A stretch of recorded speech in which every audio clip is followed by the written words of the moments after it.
Hello students, welcome to our discussion of Chapter 10, the Global Money System.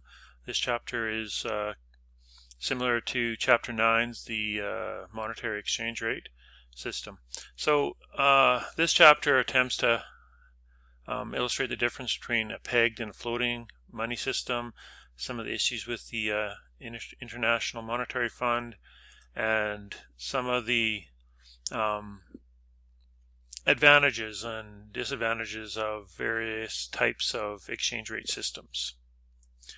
So this chapter starts off with a very interesting case about the money system, economic failures, International Monetary Fund, the IMF, not to be confused with the Impossible Mission Force.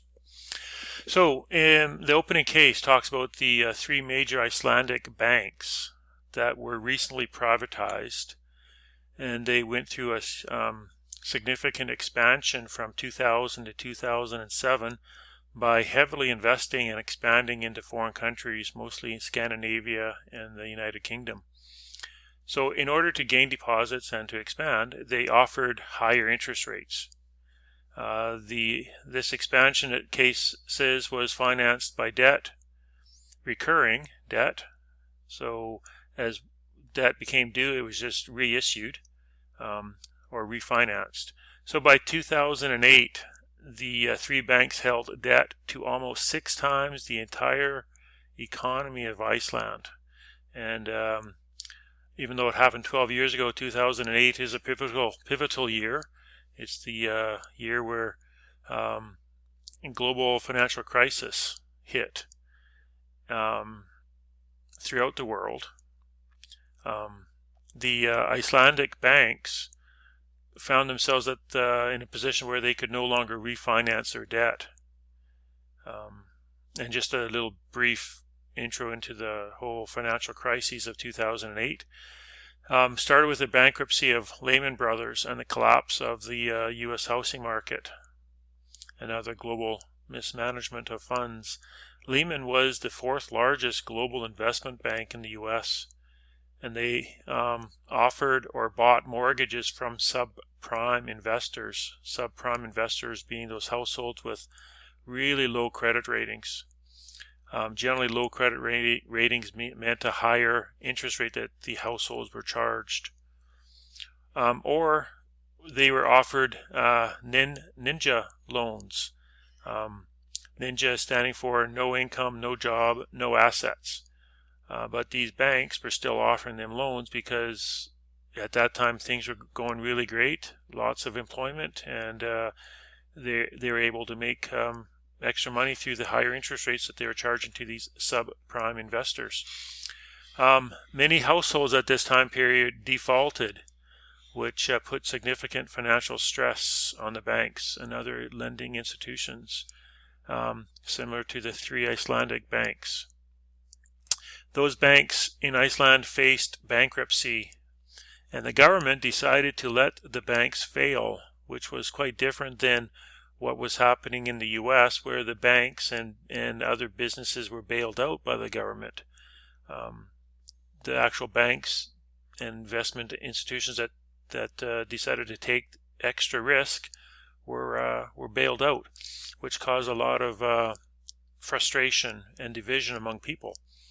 The Icelandic stock market plunged because of those 3 banks failing. Unemployment increased, the currency plunged, inflation went up 18%, the case says. So this is a great example of how the government, economic failure, money system, exchange rates all come together. So the government borrowed $10 billion from the International Monetary Fund and from other foreign loans. The result, the decline in the currency. The decline in the currency exchange rate actually helped exports. Those products were now cheaper on the foreign market. Iceland cut imports. The consumer and businesses could no longer afford those imported products because their dollar was not very, or their currency was not very good. But their exports are really good because those products are cheaper on the foreign market, so more of them are being purchased. So exports increased, imports decreased, had a really great effect on their payment, on their balance of payment.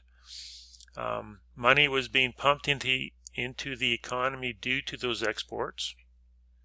The economy grew, employment rose. So that helped Iceland recover. It was a good lesson for the world.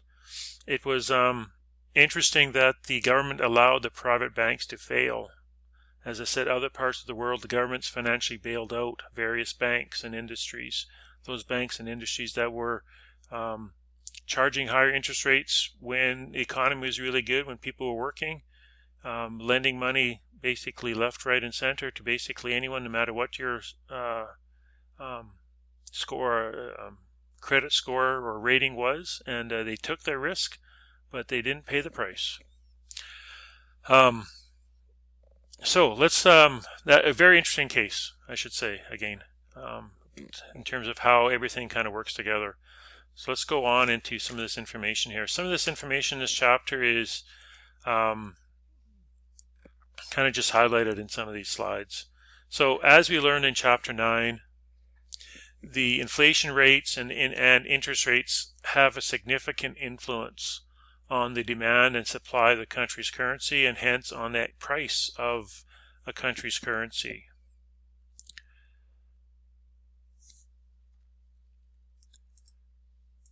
Oops.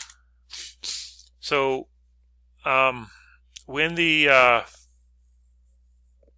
foreign exchange market determines the relative value of a currency, we say that the country is adhering to a floating exchange rate, and we'll go into different types of exchange rates in this chapter as well, but one is called floating, whereas every day, every hour, the exchange rate could be different. Basically, it is continuously being adjusted depending on the laws of supply and demand. If people need your currency or need products from your country, there's a demand on your currency, then prices increase. If no one wants your product, then they don't need your currency, prices are going to fall.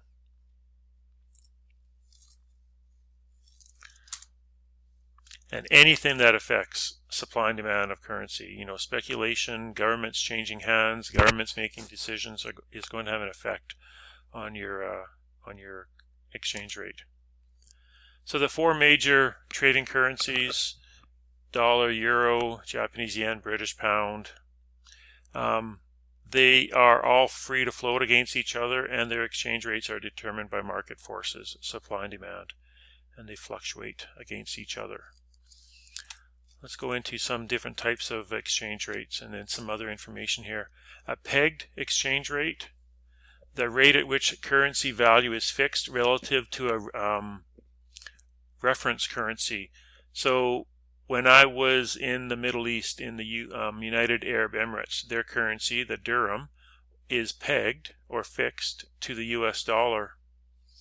And it's interesting, the first year I was in the United Arab Emirates, that would have been 2008, the Canadian dollar was almost at par to the US dollar, which was good because we converted our Canadian dollars at that rate, and it was almost 1 for 1.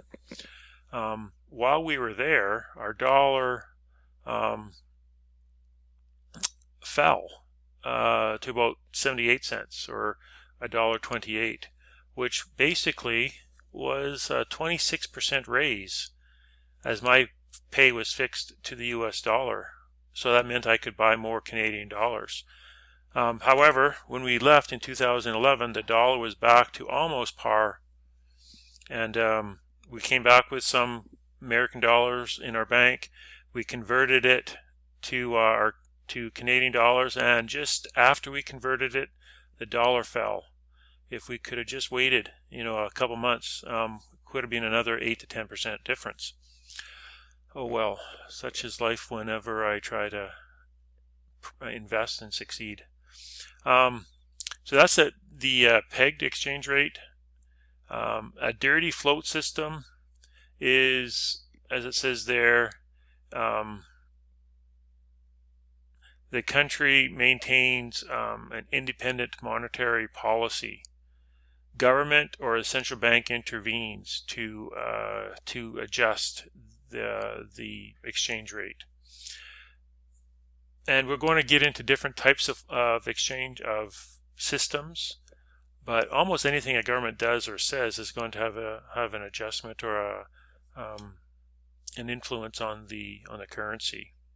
But in this case, the dirty float system, they are buying and selling currency if they believe that their dollar or their currency has deviated too far from its value. We can go look at a couple sites here. This is just a Wikipedia page about currencies that are free floating versus currencies that are not free floating. So we can look at, where do we have the pegged one? Way up top here. Yeah, here's US dollar, conventional peg US dollar as the exchange rate anchor, and you got the United Arab Emirates. We got down here, we got Canada being having, there's as you can see, there's lots of different types of definitions of these exchange rate systems, but Canada being inflation targeting framework, but it's free floating, whereas the United States in a euro would be more free floating. So one thing to keep in mind is that a floating system does not mean that the government that they do not intervene and manipulate the currency's prices, since anything the government does or the central bank does, they always want to have a favorable price. So whenever monetary policy is changed, it does have an indirect effect on the currency.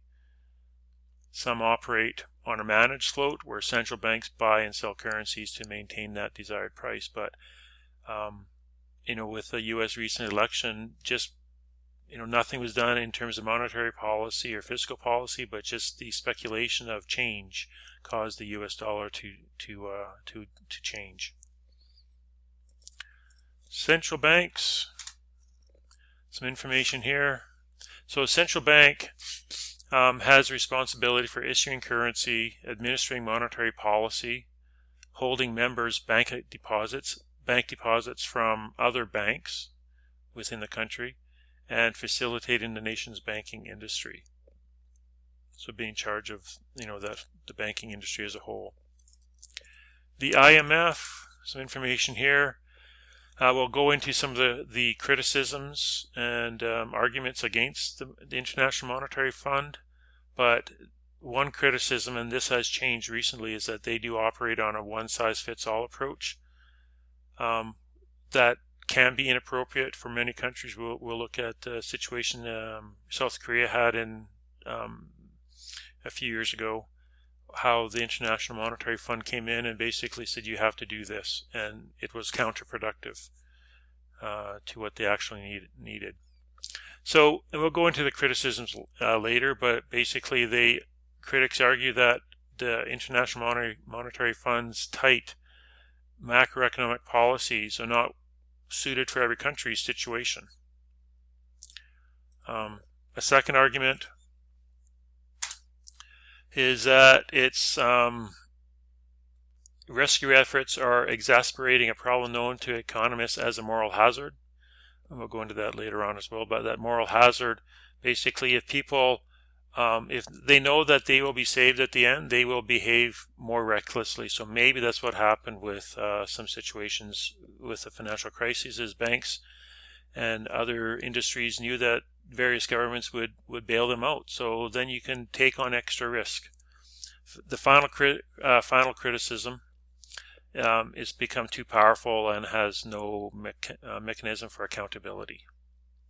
So those are some really brief criticisms of the International Monetary Fund, and some things that we'll go into more detail later on in this chapter as well. But we'll come back to the rest of Chapter 10.